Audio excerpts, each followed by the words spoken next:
What's going on, guys? Crooked here from Off the Brink TV, bringing you another how-to video. This time on the as promised naval fleet in Assassin's Creed 4 Black Flag, which is accessible through your ship or the pirate lair or secret hideout, whatever it is. It's on the bottom right hand side of the map. You can either go there, which is a lot of legwork for no reason, so you're probably just going to do it in your ship. I'm doing this live, so please excuse me if it's not in any particular order. I'll probably wind up time stamping it so you can jump. However, I have mastered this. Well, I think I've mastered it. So I'm sure a couple of things I'm going to say in this are going to help you because I learned them, and when I did learn them, I was like, oh, and kind of wish I knew it from the beginning. So what you have with the naval fleet is several different types of ships. I have them all. I have all the slots available, and I filled them all up. I found this combination of ships to actually be the best in terms of getting all of the quests done per day, because you only could do a certain amount in a certain amount of time, and when you start to get more down the newer areas that you discover, some of the missions are going to take almost a day. Some of them take 13 hours, and some of them are based on the actual speed of your boat, which I'm going to get into in a second. As you can see, you have all the different kinds, which is a man-of-war, you have a frigate, a brig, a schooner, a schooner, I don't know how you pronounce it. Either way, you get the idea. The smallest boat is the schooner. We'll just call it schooner for now. And it is also the fastest. And you'll see that the speed is 63. Now, what that speed does for you in the fleet is it actually makes the missions quicker, and you can also do them with friends on your friends list to make the missions quicker. However, a lot of them take several hours, so unless you're putting in some long game hours or don't have a job, you're probably not going to care too much about it, because you're just going to send them out, forget it, and then when you play your game the next day, you're going to have some loot available for you and some money. The money that you gain from this is obviously usable throughout the game. However, the loot that you get from it is unlike the loot that you get from taking over ships. It is only usable within the fleet. So if you could see on the top, I don't know what they're called. I usually just go by the icons. I suggest you do the same.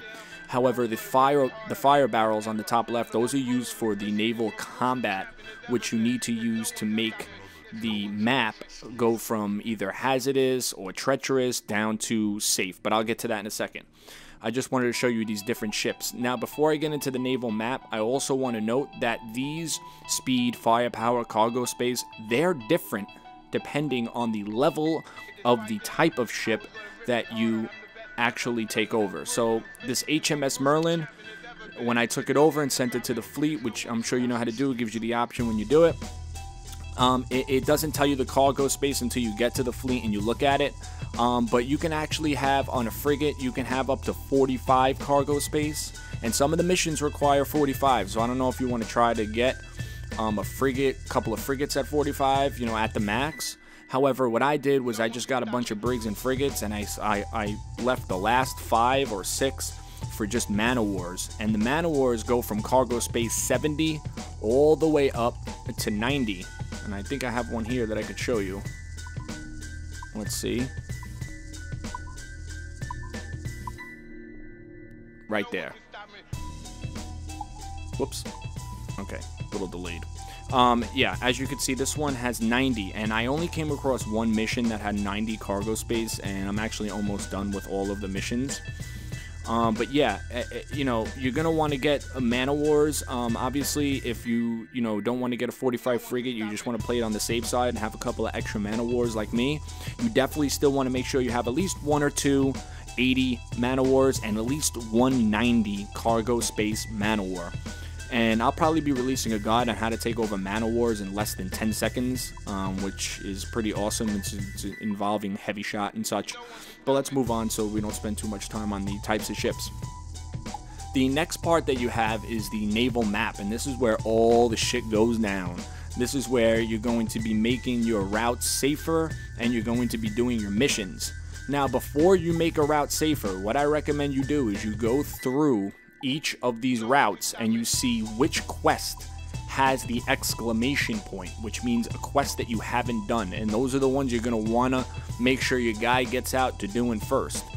And the reason why you want to do these missions with the exclamation points, because some of them have rewards. Some of them have treasure chest rewards. Some of them have plans for your ship, upgrading your ship. And some of them just have some cool aesthetic upgrades for the appearance of the Jackdaw. Like, I got a wheel from one of them. I got one of those posts that go up in the front, whatever they're called, things, those big heads, you know. So there's a couple of cool stuff that comes from this. Now, what I would do is, like I said, go and look for ones you have exclamation points, and I'm going to try to do that for a second.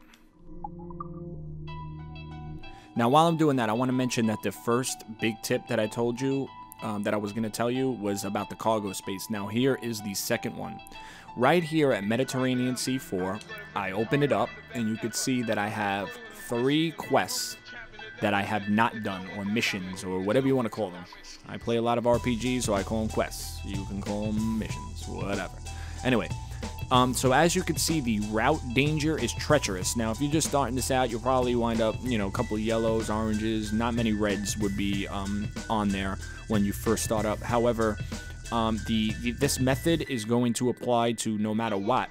What you want to do is you want to press Y to fight.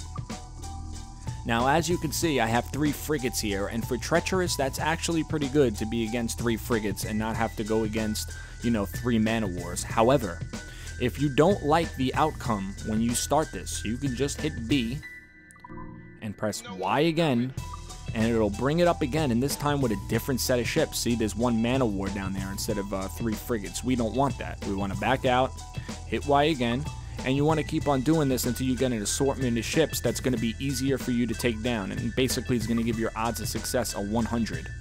Now, that is the best tip I have ever seen or heard. I don't know how I figured this out. I'm sure someone has discovered this before me. However, when I found this out, I was ecstatic. Now, as you can see, I have 2 frigates here. Now, that one has low health, so this is an ideal situation, especially for a treacherous route. So what I'm going to do is I'm going to set 2 low, quick speed damaging boats, and then I'm going to put 1 tank here. So I'm going to put my man-of-war. Now, what I've noticed is that the enemy will always attack the strongest boat. So whoever I'm facing here, whoever this fleet is for, I mean, I guess it's for the Mediterranean Sea, whoever guards that area, these ships are going to attack my man-of-war no matter what. So that's awesome. So you basically have a tank there to absorb all the damage, and these things won't really hurt it as much, while the other 2 do quick damage to it. So we're going to launch the battle. And you're going to see here, I mean, everything is pretty much automated, but you're going to see my boats go, look how quick they start to shoot. So they're already putting out damage. Now, whatever you damage, it actually pauses his attack meter for a slight second, which is awesome. Because it helps your boats get more than 1 attack in. See, now I'm getting another attack from the original boat. Boom. He's almost dead already, and I haven't even attacked, they haven't even attacked once, and he's almost down. See, now he attacked my man-of-war, and they're not going after my smaller boats, and my odds of success is 100, so I know that I'm going to wreck these guys.